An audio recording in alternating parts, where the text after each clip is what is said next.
Now, legally, hazing is defined as an abusive, often humiliating form of initiation into a group.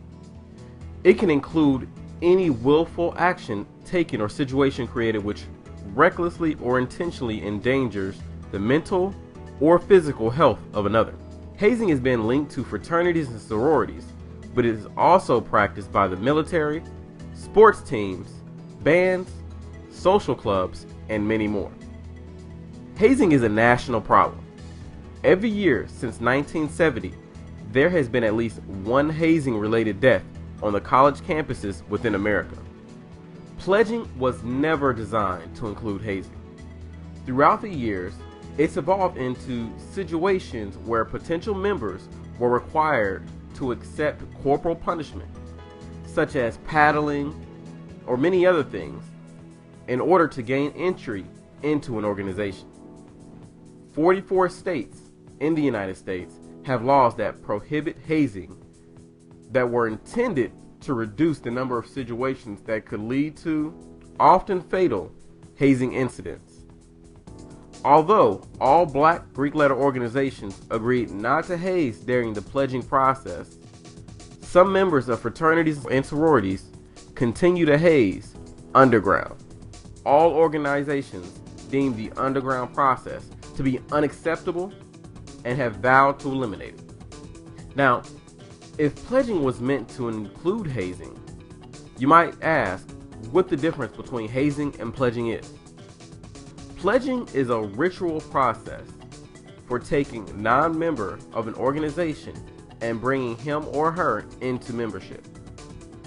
As a ritual process, pledging involves a period of time during which an initiate goes through prescribed symbolic, effective, and informative activities that lead them toward eventual acceptance as members.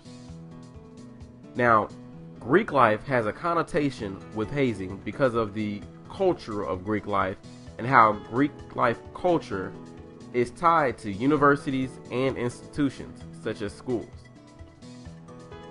Examples of Greek culture are the common gestures, words, hand signs that are associated with these organizations. But with hazing, we have to consider personal culture, which includes a person's genealogy, education, socioeconomic status, politics, geography, size, physical ability, and sexual orientation, because all of these play a role in a person's ability to withstand hazing. Now, if hazing has such a strong grasp on the culture of our society, we have to ask, where did hazing come from?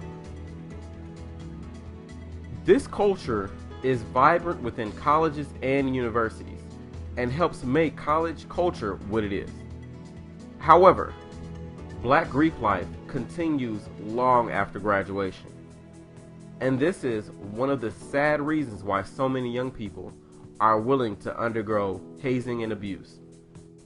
Lawrence Ross Jr., author of The Divine Nine, The History of African American Fraternities and Sororities in America, says, "We can't continue to have a broken intake system in terms of bringing in new members and think that it's going to be safe.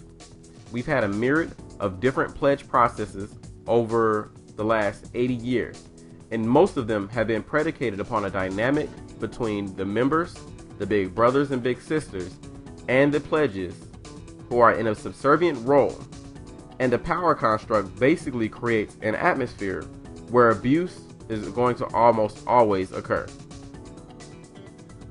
Pledging and processes appear to dramatically change after World War II. With the passing of the GI Bill, many citizens that served in the military began attending schools and becoming part of Greek organizations. With their membership also came common practices from military lifestyles, such as physical and mental tests. Now, mental hazing is often taken for granted or accepted as harmless or meaningless.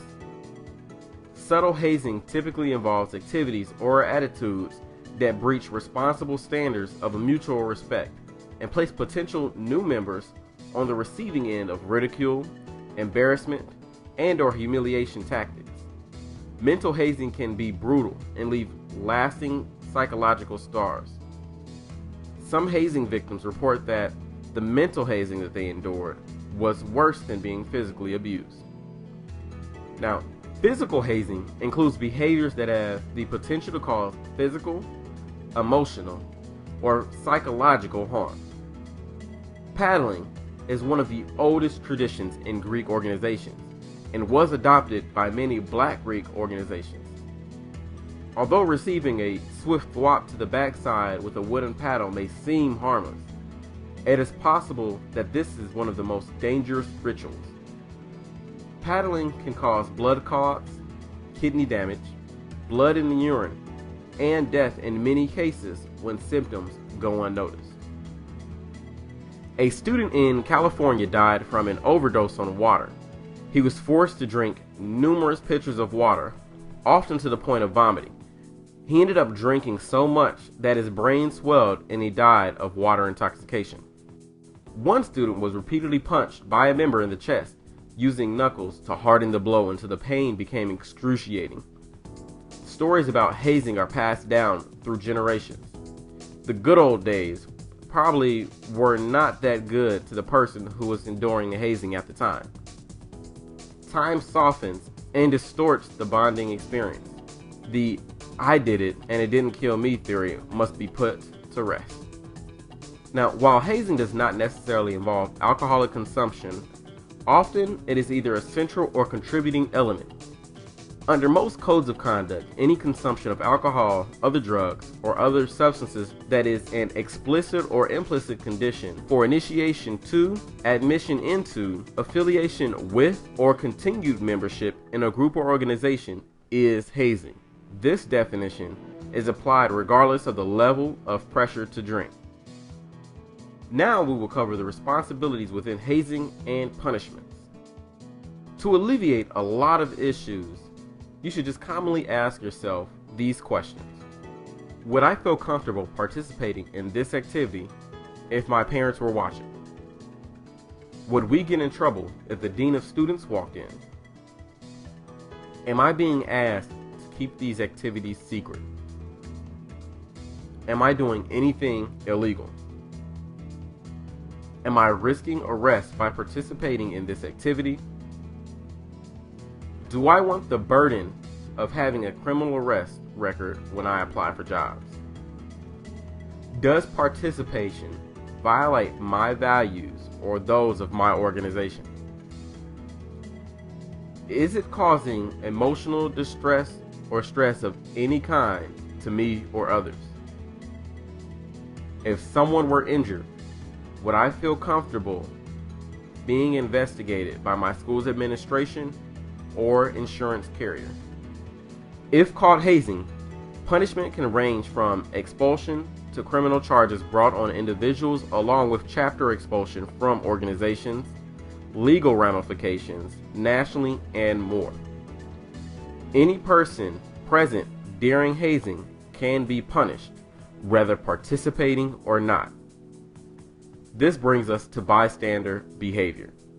Now, bystander behavior is what people demonstrate when they watch hazing occur without intervening. It includes a conspiracy of individuals who take or remain silent in order to protect themselves. Hazing includes those that remain knowledgeable of hazing without taking action. The idea that you're in the room where hazing is going on, but you didn't participate, is not acceptable. This is one of the common myths about hazing. Here are some more.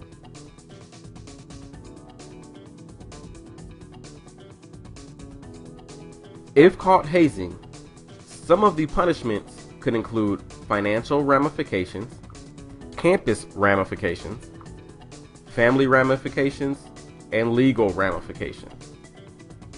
95% of college students fail to report hazing. Students often tell peers and families, but do not report to the authorities. Eliminating hazing begins with each organization and chapter on the ground level. Bringing in new members includes building bonds with them. this can be accomplished in other ways conducive to those relationships. We must replace hazing with other activities. These activities must build trust and respect. In eliminating hazing, you must also obtain support from your chapter. As leaders, you must speak up when it's called upon. You must then require your brothers and sisters to do the same. Eliminating hazing also is the responsibility of graduate chapters and alumni chapters. As role models, these chapters must be willing to step up for what is right. University advisors and graduate advisors also have a role. With such a close relationship to chapters, these advisors are commonly the eyes and ears of the university and national offices. The responsibility of these people is great. Then we must continue to work with the university's administration and authorities in eliminating hazing. This includes legislators, school deans, presidents, administrators, and so many more. It is also imperative that everyone have the knowledge and skills to intervene with hazing. High schoolers need to know that they do not have to suffer pain to be accepted and cannot allow themselves to be harmed in any way. More than 50% of students entering college already have been hazed.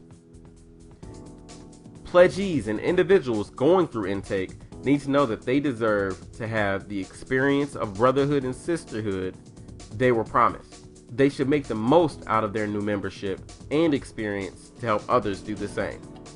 Chapter members must know that they must be the force to challenge tradition.